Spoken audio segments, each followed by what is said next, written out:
guys, it's Michelle with your Mini Monday. Today we're going to be doing yoga stretches for tight hamstrings. So you should go ahead and subscribe to our channel. We have all these really great tutorial videos. We have meditation, we have yoga nidra, we have a whole bunch of fun stuff, so you should definitely do that. All right, so let's get started. So first thing we're going to do is find Janu Shirshasana. So it's bringing the right leg forward, left sole of the foot to the inner thigh. So this is a nice way to start out. So I don't traditionally teach it by just grabbing hold of whatever you can reach. I start by inhaling the arms up. As you exhale, think of turning your torso over your right leg, and then it doesn't matter if you can actually reach your toes. I want you to bring your hands alongside your leg. You're going to come onto your fingertips. So what we're going to do here is flex our toes, so drawing the toes in toward your face. Take a big inhale, lift the heart, and as you exhale, just hinge from the hip crease. So I always like to cue as if this was coming into baby cobra, right? Shoulders down away from the ears, heart is peeling forward.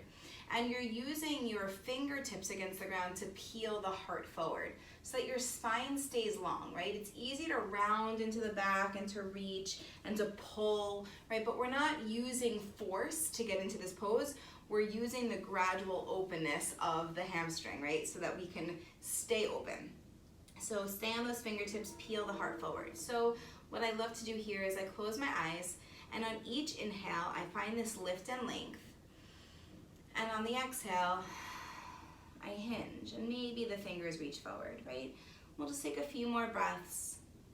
If you're at home and this feels really great, you can pause the video, right? But for just time purposes, we'll switch to the other side in one more breath. As you inhale, start to walk the hands in and sit up nice and tall. Okay, and let's switch sides. So extend the left leg, right sole of the foot to the inner thigh, flex the toes. Inhale, lift the arms. As you exhale, turn the torso over the leg, and then again on the fingertips. Keep the toes flexed, right? The inhale creates this lift and length, and the exhale lets you hinge again from the hip crease. Closing the eyes, feeling those slow, steady, deep breaths in through the nose and out of the nose.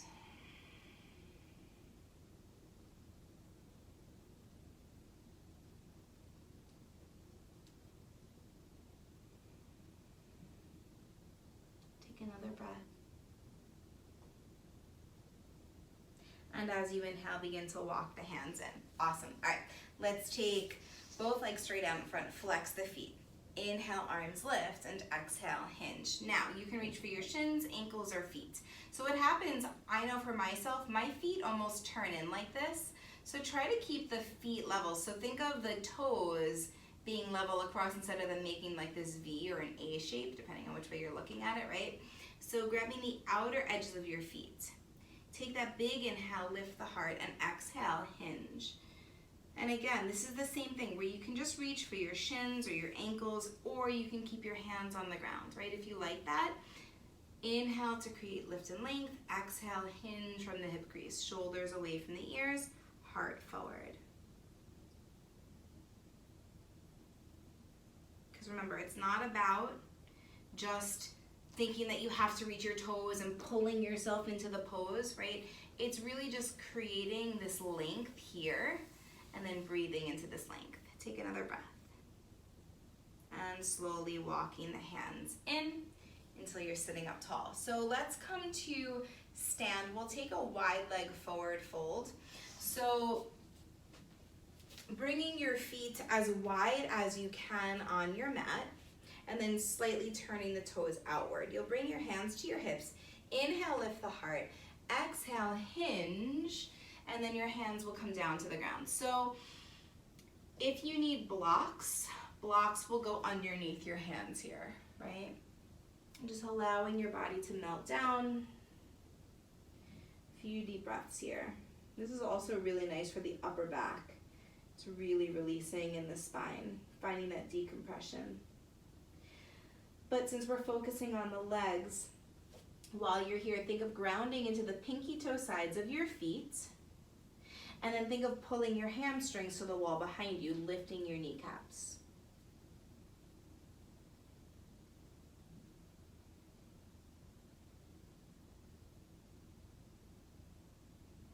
Take another breath. And then coming up onto the fingertips, peel the gaze forward, hands to hips, and slowly begin to rise. Good, and then heel toe the feet in, and we'll take a low runner's lunge. So some people love this, some people hate this. So I'm gonna grab blocks. If you need blocks, grab them now. Blocks are really great for this pose. It makes it a little bit more doable and a little less torturous. So 2 blocks are great if you have them. If you don't, no big deal, okay? So starting with your left leg forward so that you're in this box lunge, right? Both knees are at 90 degrees here. Now, you can sit your butt toward your heel and extend the left leg forward, right? You can sit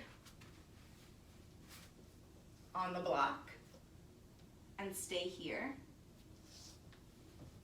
You can bring your hands to blocks and stay here, or you can even come higher so that your back knee stays at 90 degrees and you can come up higher on the blocks here. So each one will give you a little bit of a different intensity. Some people find it deeper one way than the other, so whatever works for you, okay? So listen to your body and breathe, right? Keep flexing the toes as you draw them in toward your face. Head heavy.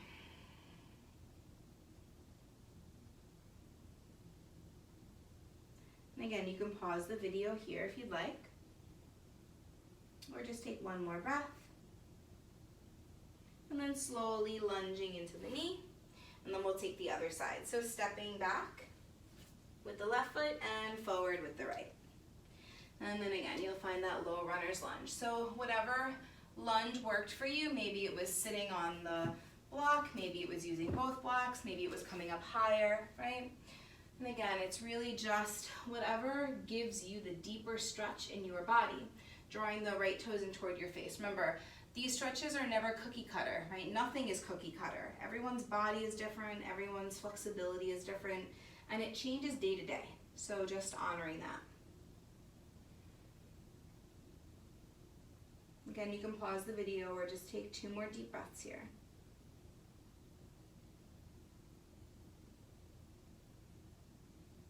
Good, and then lunging into the knee, and from here we're going to step forward. So now we're gonna find a forward fold. So if your hamstrings are open, that's great, but if they're not, I want you to bend your knees a whole bunch as you relax the head down.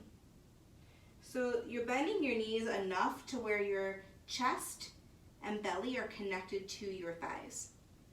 Okay, and then you can grab opposite elbows. And then you can shift the weight into your toes a little bit more, and shift the weight back toward your heels.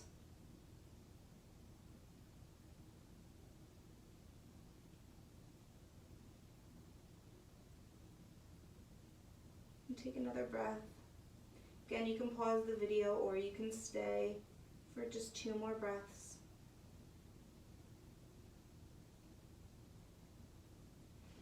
And then last pose, downward facing dog. So planting the palms and then walking one leg back and then the other. And then pushing the hips up and back. So think of the heels pushing toward the ground. Whether or not they touch does not matter. And then your biceps rolling forward as your inner thighs spiral to the back of the room. Now from here, if you're very tight in the hamstrings, you're going to bend your knees and pull your belly in toward your thighs a little bit.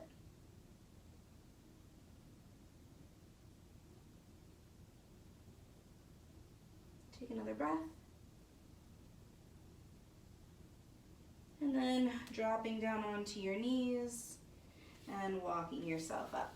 All right. So hopefully you enjoyed the video. Just like the other videos for pain or for flexibility, it doesn't have to be done in that sequence. These are just general poses that you can do at any point during the day, or you can do it as a sequence, as we just did.